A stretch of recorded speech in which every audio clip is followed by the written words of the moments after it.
What's up, everyone? It's Lord Malachi coming at you with another Star versus the Forces of Evil video. I'm trying to catch up on some of my reviews. So, since we had some important episodes where I'm at now, this is going to be another, I guess you could say, half review for Half Pints. Go, Angelica. There was a point to that, but I can't remember what it was. So we are now moving towards one of the most important recent episodes. This would be A Game of Flags. The entire episode centers around kind of a family picnic with Star's family, and this is the first time we actually get to see both sides of her family. We have not met any of Star's relatives previously aside from her parents, and now we get to see what both her mother and father's sides of the family are like. Her father's side would be the Johansson family, and her mother's side the Butterfly family. So right off the bat, one of the first things that we get introduced to is that Star being having the last name of Butterfly means that she has her mother's last name. This could indicate several different things. It's not clear. It's possible that that Muni may be more of a matriarchal society, and that it is the mother's name that is taken during marriage, or it's possible that both of Star's parents maintain their original last names of Johansson and Butterfly without either of them actually changing it. And Star has her mother's last name, possibly because she was born a girl, or maybe that has to do with the royal breakdown. Although River does specifically say early on, before while they're fighting and before the Game of Flags breaks out, that they are all family. I'm sorry, that they're all royalty. And this is how they actually settle their differences with flags, and thus the Game of Flags kicks off. So we do know that despite the fact that the Johansons are much rougher around the edges and not at all prim and proper like the Butterflies, that both groups are indeed royalty. It seems the picture is painted that when Star's mother married River, it's like she was kind of slumming a bit. However, I guess they couldn't openly object to the union because River being of royalty, he was still eligible to marry her. So this is an interesting thing in the dynamics that I wonder if we'll get into. It's the first episode I know of that takes place pretty much as far as I actually know, the entire episode takes place on Muni, and as far as I can recall, it is the only episode to actually feature the main characters that does this. The only other episode we've seen that takes place entirely on Muni would be Ludo in the Wild, and no, well, even because even On the Job has a couple of snippets from when Buff Frog drops his children off with Star and Marco. So they've been doing this a bit more lately, but it's always been with the lesser characters like Ludo, characters like Buff Frog that are important to the series, but aren't the actual lead characters. So this is the first adventure with Star and Marco, and it doesn't even start out on Earth and have them going to Muni. Unlike other episodes such as St. Olga's School for Wayward Princesses or Storm the Castle, it all takes place entirely on Muni. So this was a nice change. And it seems to indicate that Marco is beginning to get a little more comfortable with being on Muni, not just being on Earth all the time. So that was a cool thing. Another nice little slight thing that we got, which is shown but never drawn attention to, is the addition of a new suit. We've seen, obviously, characters like Star and Ponyhead have the hearts on their cheeks. Star's mother has the diamonds, and River's crown also has the diamond in it, so that seems to be their symbol. That kind of makes sense, being that diamonds and hearts are kind of natural allies. So it would seem that might be why those two suits would be so close together. And we saw way back in St. Olga's Reform School for Wayward Princesses that Heinous is actually hiding the fact that she has clubs as her mark. So we were waiting to see spades, which would be the only traditional suit not listed there, but instead we got a new suit, potentially a fifth suit, or unless it is the fourth suit in this place of spades, and that would be on Star's aunt, who seems to be Star's mother's older sister. She's sitting right next to her. In fact, she's trying to convince Star's mother to divorce River and get with someone more proper. But we see that this member of the butterfly family actually has stars on her cheeks. I'm not sure what the significance of that is, other than it being a new suit. It is interesting because that also happens to be Star's name, Star Butterfly. So I don't know if that had anything to do with it or not. The names tend to have something to do with playing cards, as I recall. Aside from the obvious thing of the suits, you have the certain names. Like Star's father is named River. The River usually dealing with the actual pot of common cards in Texas Hold'em, and usually it's called the River, if I'm not mistaken, if they get up to 5 revealed cards that are shared among all the players. As I recall, I haven't played Texas Hold'em in a long time, so if I'm wrong, please feel free to correct me. And if I understand correctly, Star's mother, it hasn't been shown in the show.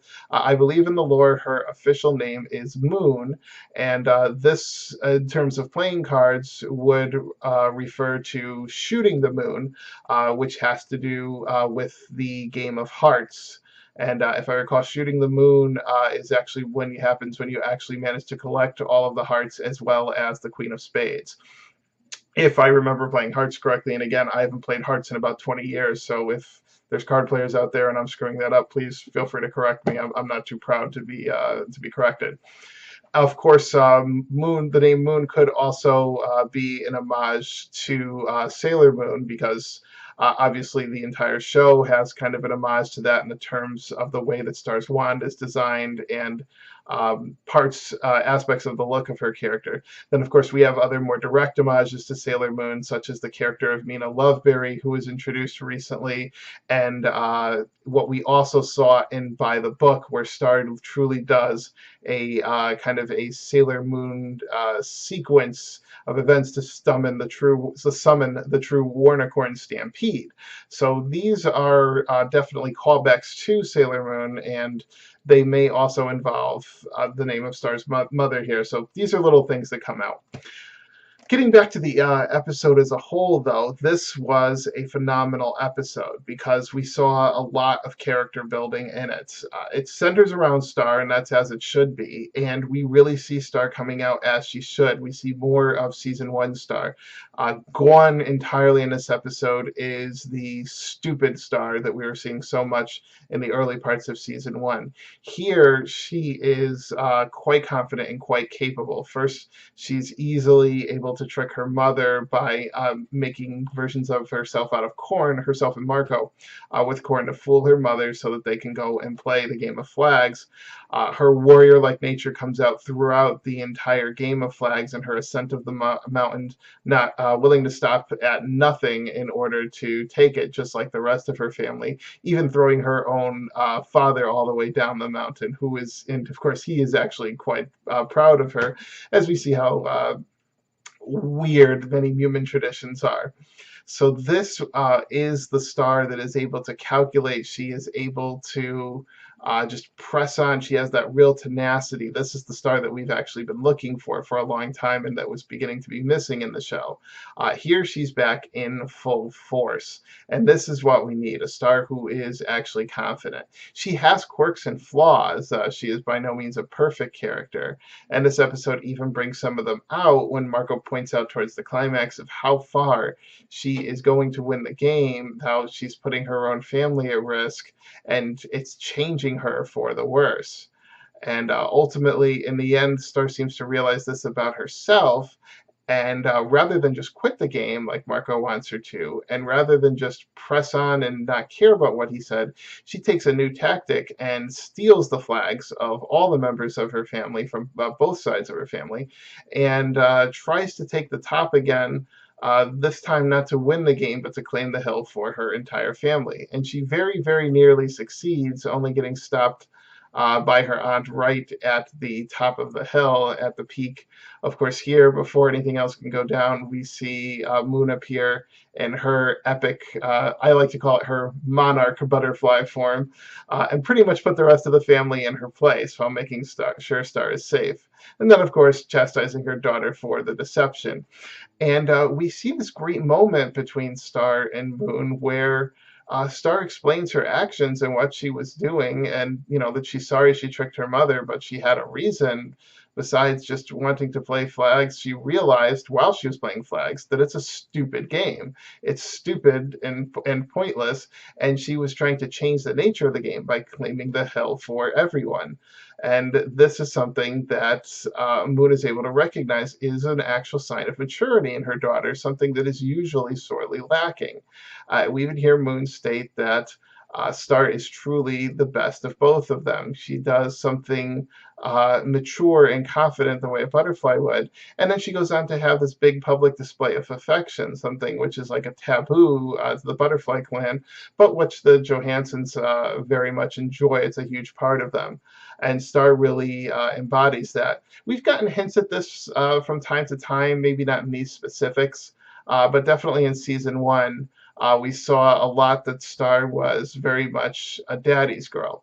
Now, while she was not trying to cling to River very much in season 1, he did show up a couple times, both in Diaz Family Vacation and also again in Royal Pain. And we see the traits that they share. In Diaz Family Vacation, we see it's the adventurousness and the monster hunting that they love. And then later, in Royal Pain, we see the negative traits they share, that they tend to just do whatever it is that they want to do. They don't listen to anyone else, and they don't have a lot of mind to the consequences, either to themselves, and especially not the ways that their decisions and actions can inconvenience others. And Star actually sees that, or at least she sees it in her father. She still doesn't quite see it in herself in Royal Pain, but that's a part of her character's charm, so it really works. So seeing Star grow this much was definitely something that was a huge, huge improvement for her character. It's something that we really want to keep seeing continue as the series goes on. So now that we've seen the relationship with Marco, the friendship that she's having with him there, how it's almost put to the test in a game of flags, and yet at the end they don't go with a Starco route behind it, but they have Starco actually show her who she really is and what she was doing and the mistakes she was making in the game of flags. And then of course we have the little fun at the end where Marco actually claims the hill for himself after Star and her mother are talking about what a stupid game flags is. So these are things that that really change the characters. So that is pretty much the episode. It is definitely getting a lot better, the series. It's moving all in the right direction, and we need to keep getting these kind of character building episodes. More are definitely coming, and I would like you to be able to continue enjoying them the way I am, so I'm going to keep doing these reviews as often as I can. In the meantime, I do want to thank you all for watching. This is Lord Malachite. Have yourselves a great night.